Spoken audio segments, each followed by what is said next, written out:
이사야 58장 9절에서 11절까지 말씀입니다. 9절에서 11절까지 말씀 함께 봉독하겠습니다. 시작.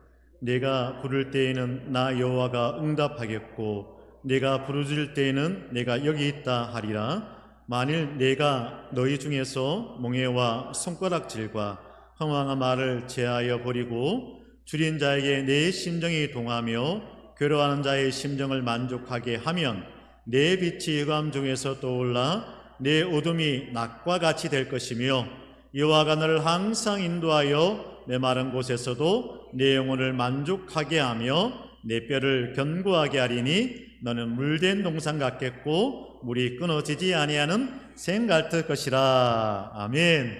할렐루야. 나 때문에 당신 덕분에. 다시 한번 나 당신. 아멘. 감사합니다. 나 때문에 라는 그 겸손한 마음과 당신 덕분에 라는 그 감사의 마음으로 살아간다면 이 5월 한 달, 가정의 한 달, 가정의 달, 이 5월 한 달이 얼마나 복되고 아름답겠습니까? 아니, 우리 평생 살아가는 삶 가운데서도 누굴 만나든지 또 어디에 있든지 참 나 때문에 그래 하며 겸손하게 살아가고 당신 덕분이야 하는 마음으로 감사하며 살아가면 그보다 좋은 인간관계는 없을 듯 합니다. 자, 말씀을 보려 하는데 우리 배 집사님 반갑습니다. 배광분 집사님 반갑습니다. 아이고, 지난 주일에 제가 이렇게 연휴이기도 하고 주일에 말씀드린 것처럼 효도하러 가신 분도 많이 계시고 효도 받으러 가신 분도 많이 계셔서 또 연락을 이미 받았기 때문에 아, 그렇구나 했는데 늘 그 자리에 계셔야 될 분이 안 계셔서 제가 한동안 많이 찾았습니다. 다음 새벽부터 보이셔서 감사하고 예, 고맙습니다. 늘 그 자리에 지켜주셔서 감사드리고요. 대구에 제가 살았던 곳이 대구니까 대구 이야기를 가끔 하죠. 그 대구에 동산동에 동산병원이 있습니다. 동산병원 뒤편에 가면은 그 제일교회가 지금 자리 있고요. 그 밑자락에 조금 뒤에 옆으로 가면은 예쁘게 지은 한옥 카페가 있습니다. 예쁘게 지어진 한옥 카페가 있는데 그 카페를 제가 알고 있는 목사님이 이제 운영을 하세요. 운영을 하시는데 그곳 이름이 뭐냐? 물된 동산입니다. 물된 동산. 그리고 꽤 나름은 좀 오래되었고 규모가 있는 교회들에는 그 이전부터 오랫동안 내려왔던 전통 가운데 하나가 분기별로 한 번씩 횟수는 조금씩 달라졌습니다만 교회 회보를 꼭 내었어요. 교회 성도들의 이런저런 글들을 모으기도 하고 남대로 특집을 내기도 하고 그러니까 그 옛날에 정말 손으로 써서 이렇게 할 때에도 그 옛날에 만들어진 그 회보들을 보면요, 지금 우리가 하는 그 컴퓨터로 만들고 하는 것 이상으로 정말 잘 만들었다 하는 그런 글들을 많이 볼 때가 있습니다. 그래서 제가 부교육자로 섬겼던 그 교회에도 그 회보가 분기별로 한 번씩 나왔었는데 그 회보의 이름이 뭐였느냐? 회보의 이름은 생명나무였습니다. 아주 오래되었죠. 그 다음 가까이 있었던 그 삼덕교회 같은 경우에는 신망애라는 그 월 회보가 오랫동안 나왔고 대구 제일교회 같은 경우가 나왔던 그 회보 이름이 물된 동산이었습니다.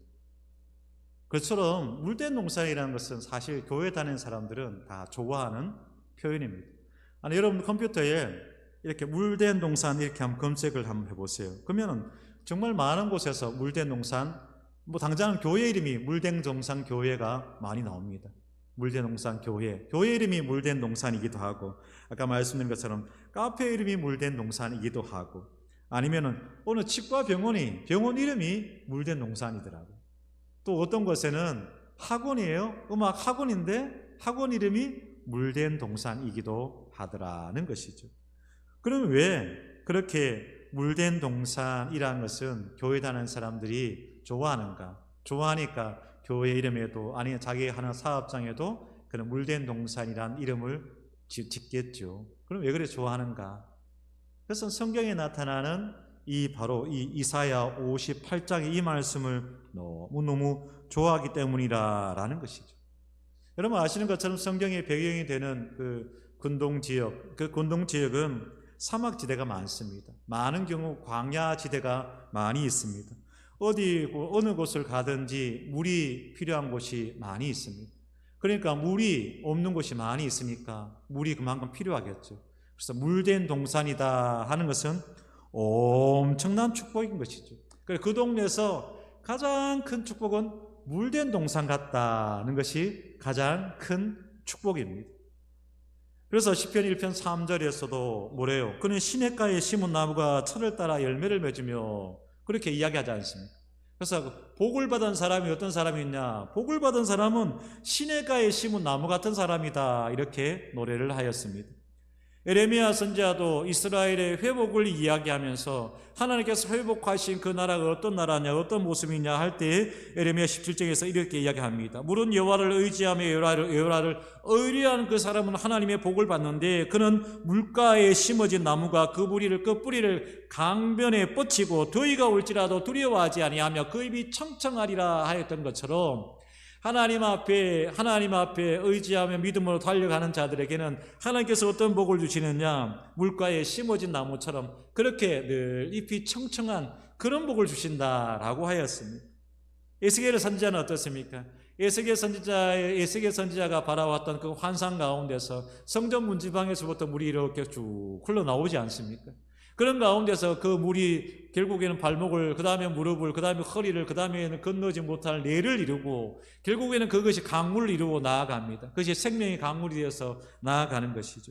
그래서 그 강물이 이런 곳마다 번성하는 모든 생물이 살고 또 고기가 심이 많아지리니 이는 이 물이 흘러가 들어가므로 바닷물이 되살아나겠고, 그 다음에 쭉 이어진 말씀에는 달마다 새로운 열매들이 맺힐 것이다, 이런 하나님의 복을 이야기하더라는 겁니다.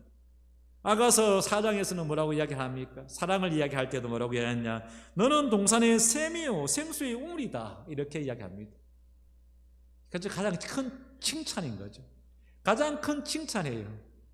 당신은 정말 동산의 샘 같은 자요 생수의 우물 같은 자다, 이렇게 사랑한 사람을 이야기하면서 그렇게 칭찬하더라는 것이죠.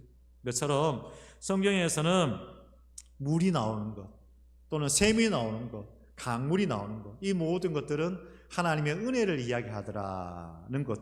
특별히 가정의 달 5월을 살아갑니다. 우리 평강의 모든 성도들에게, 또 모든 여러분들의 가정과 그 자녀들에게, 특별히 이 시간 모인 여러분 모두에게 물된 농산 같은 은혜와 축복이 늘 함께 하시기를 간절히 축복합니다.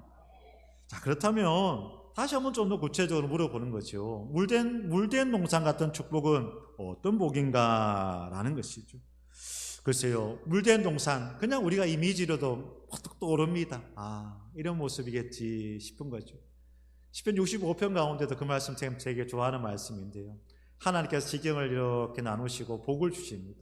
하나님께서 믿음 안에 있는 자들에게 복을 주시는데 어떤 복을 주시냐 할 때에 물을 넉넉히 대사 이랑이 평평해진다는 그런 표현이 있습니다. 물을 넉넉히 대사, 그 표현이 저는 참 좋더라고요. 모르겠습니다. 제가 시골 사람 또 촌놈 출신이라서 그런가, 이맘때가 되어지면은 이제 조금 더 지나면은 어느 가정에서 목사님 마늘종이라 합니까? 이런 뭐라고 합니까? 마늘종이라 하죠. 마늘종을 이렇게 뽑은 가지고 그것을 반찬을 만들어서 목사님 드셔보세요 하며 주셔서 제가 참 맛있게 먹었습니다. 그 권사님이 고향이 어성 쪽이라서 저도 그 근처 사람이니까 그 동네는 또 그런 방법을 하니까 저 참 맛있게 먹었습니다. 맛있게 먹었는데 이 마음 조금 더 지나면 이제 마늘 캐고 양파 캐고 그러고 나면 그 빈 논에다가 물을 딱 넣는 거죠. 논을 썰는 거죠. 논을 썰고 그리고 난 다음에 그 논에 물이 가득 차 있는 모습을 보면 저는 그게 어찌 그리 보기 좋은지요.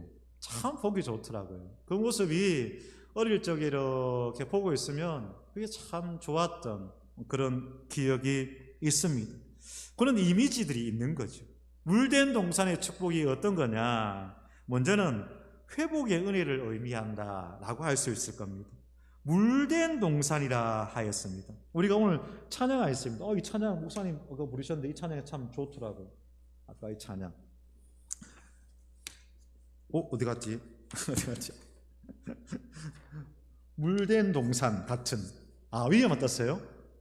옆에 있어요? 예, 거기서 축복하는 거죠. 너는 물된 동산 같은 복과 그 다음에 어떤 복이 있었어요?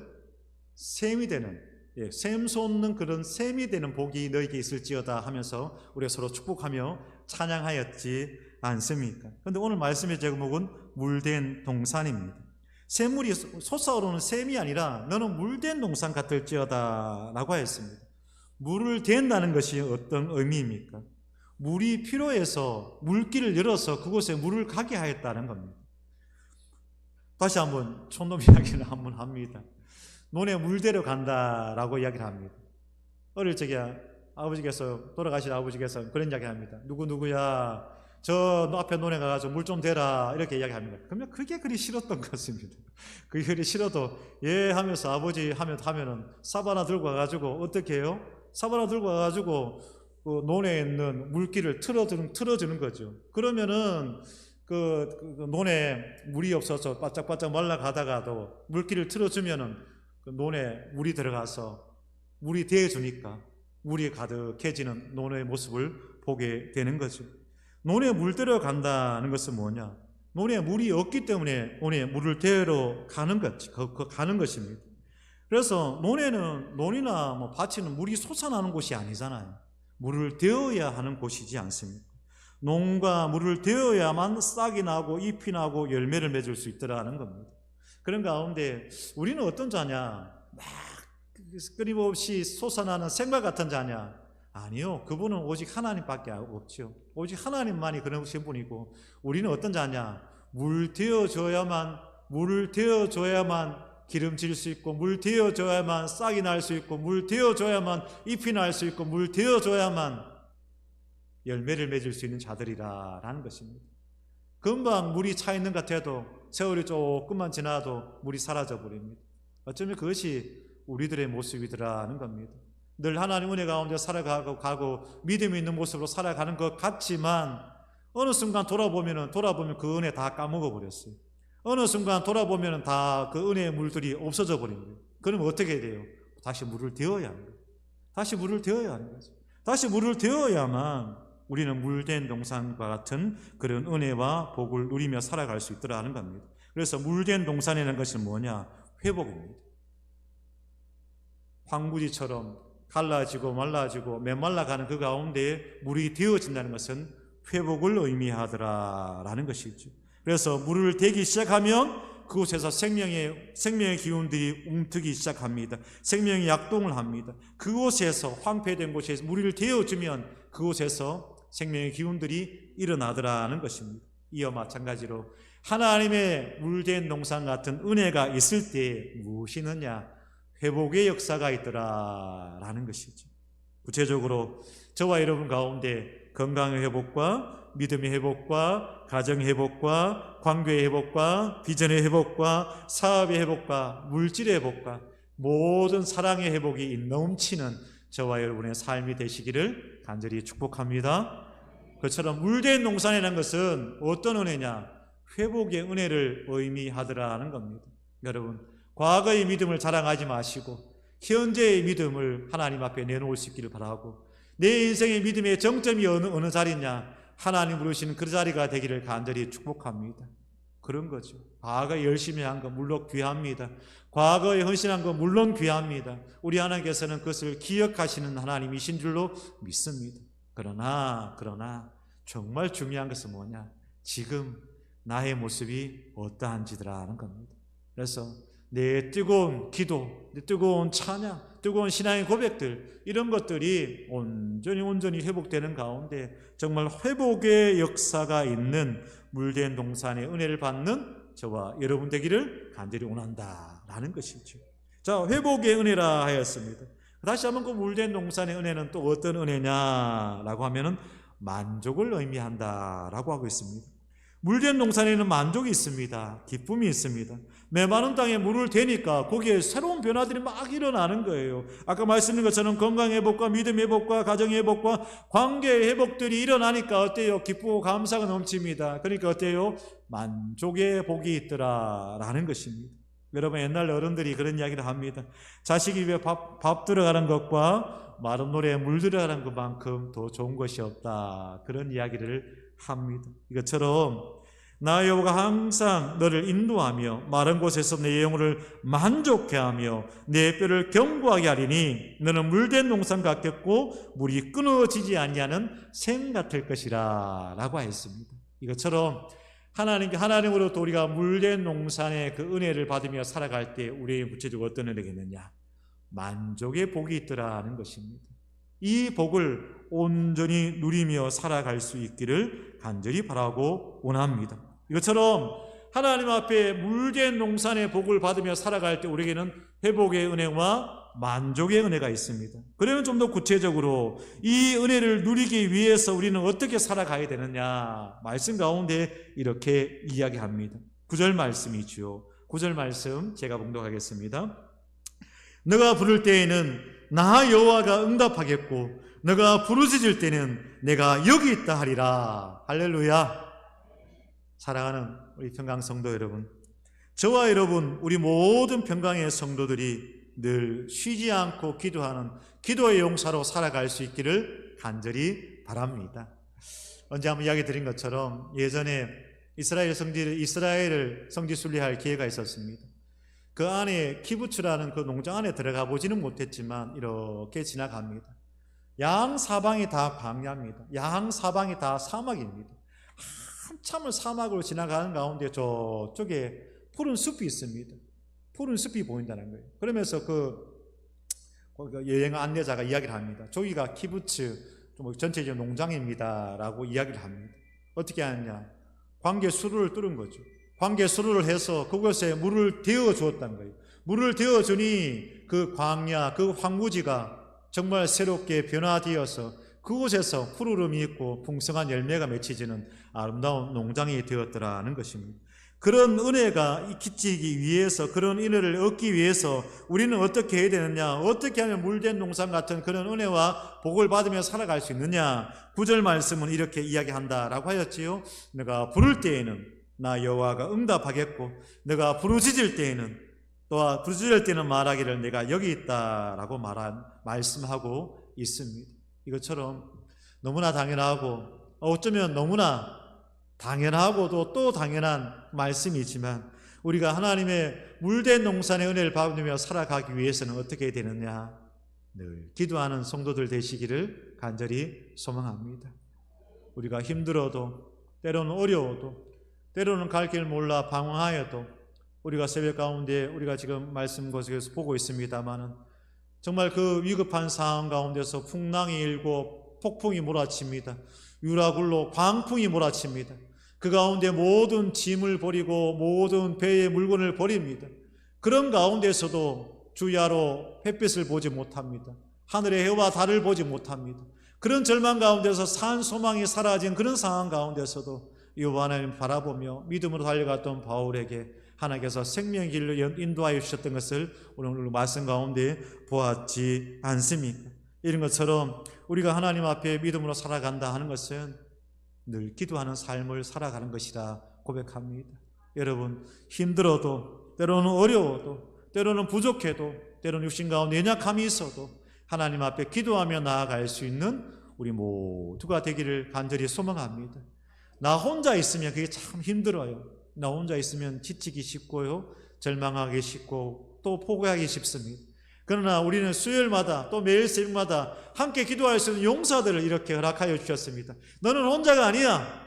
너는 혼자가 아니야. 바알에게 무릎 꿇지 않는 그 7.0을 허락하였던 것처럼 너에게는 평강의 성도들, 믿음의 용사들이 함께 하고 있어. 함께 손에 손을 맞잡고 함께 마음과 마음을 나누며 힘 모아 기도해. 그렇게 하나님께서는 우리에게 기도의 용사로서 우리를 허락하여 주셨고 기도의 동력자로 서로가 서로에게 허락해 주셨더라라는 것이지요. 그처럼 우리가 기도하며 나아갈 때 메마른 심령의 은혜의 물이 되어집니다. 황폐한 영혼이 회복되어집니다. 안 될 것 같은 것들이 기도하는 가운데 되어지는 놀라운 역사가 있습니다. 지금 내 육신의 눈에는 앞에 깜깜합니다. 보이지 않습니다. 내 눈앞에서는 지금 당장의 것만 보이지 않습니다.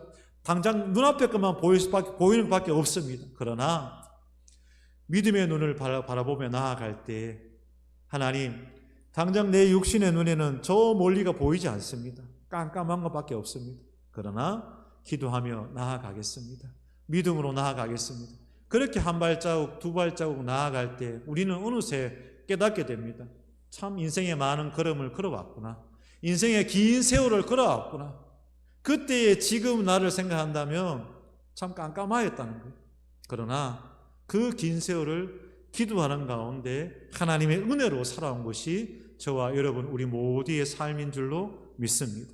하여 우리 모두는 어떻게 되느냐? 기도하며 나아갈 때 하나님께서는 우리에게 무엇을 주시느냐? 물된 동산 같은 은혜를 주시더라 하는 겁니다. 그리고 또한 하나님께서는 어떻게 또 어떤 자에게 그런 물된 동산 같은 은혜를 주시느냐? 말씀은 그렇게 이야기합니다. 너가 너희 중에서 몽해와 손가락질과 허망한 말을 제하여 버리고 줄인 자에게 내 심정이 동화하며 괴로워한 자의 심령을 만족해 하면이라고 말씀은 우리에게 이야기하고 있습니다. 우리에게 언제 회복의 역사와 만족의 역사가 있으며 물된 동산 같은 그 복이 많으냐?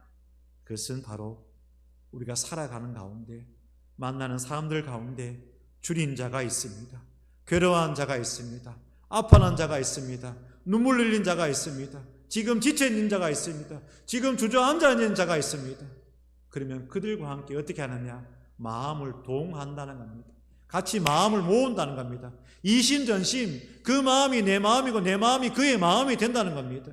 이것을 뭐라고 했습니까? 이것을 바로 컴패션, 긍휼이라고 하였습니다. 제가 지난 한 달 이렇게 살아가면서 하나님께 감사한 것 중에 하나가 뭐라고 했죠? 컴패션, 이 마음이 생기더라 하였습니다. 내가 수술을 받아보니, 내가 병원에 입원해 보니, 내가 하나님 앞에서 연약한 가운데 서 보니, 육신의 연약한 자들이 얼마나 힘든가, 병원에 한번 나아가는 것이 얼마나 귀찮고 참 힘든 일인가 라는 것이 되어지니까 더 마음 간절히 기도하게 되더라, 이런 이야기를 하였습니다. 그것이 바로 긍휼입니다. 컴패션, 고통을 같이 하는 마음, 그것이 바로 긍휼이더라는 겁니다.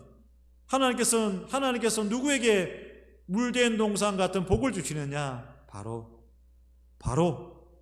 우는 자들과 함께 울고 웃는 자들과 함께 웃으며 줄인 자에게 심정이 동하며 괴로운 자들과 함께 그 심정을 만족해 하는 자에게 하나님께서 어떤 복을 주시느냐? 내 빛이 흑암 중에서 떠올라서 내 어둠이 낮과 같이 될 것이며 여호와가 너를 항상 인도하여 메마른 곳에서도 내 영혼을 만족해 하며 내 뼈를 견고하게 하려니 너에게 물된 동산 같겠고, 이 복을 주신다 하였습니다. 사랑하는 성도 여러분, 힘있게 기도하며 살아갑시다. 마음 모아 기도하며 살아갑시다. 새벽이든 저녁이든 언제든 우리 마음 가운데 힘듦과 어려움과 한숨이 지어지려 할 때마다 주여 하며 기도하며 나아갑시다. 기도하며 나아갈 때는 하나님께서는 우리에게 물된 동산 같은 은혜를 주시고, 뿐만 아니라 나에게 조금이라도 힘이 있으면, 나에게 조금이라도 여유가 있으면, 내 옆에 줄인 자가 있고 내 옆에 울고 있는 자가 있고 내 옆에 지쳐 있는 자가 있으면 손이라도 한번 내밀어서 손 한번 잡아주고 마음을 다해서 위로해주고, 나도 너를 위해서 기도해주겠다 말하고 또 기도해주고, 그렇게 그들과 함께 컴패션, 고통을 나눌 때에 하나님께서는 우리에게 물된 동산의 복을 허락하여 주셔서 우리를 회복시키시고 우리를 만족시키시는 그 복을 주신다 하였으니, 이 복을 누리며 살아가시는 우리 모든 이 수요전쟁의 성도들 되시고 평강의 성도들 되시기를 간절히